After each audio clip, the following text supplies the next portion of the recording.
Valla usta ortalık karışmış bilmiyorum.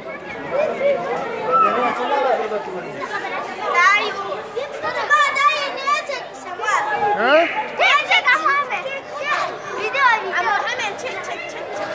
Ama polis çeker. Ben ileri gidin biraz. Tabii Allah'ım Allah'ım yanımda olsaydım hemen. Sosyal medyada paylaşacaksan. Yok.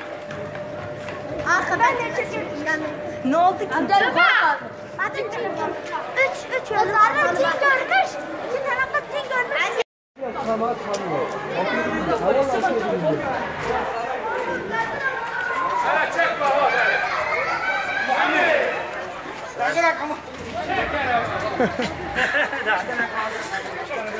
İyi bir Şanlıurfa'yı çıktı. Hadi gönder buradan lütfen burada dur. Hadi ya be olan olur kalk.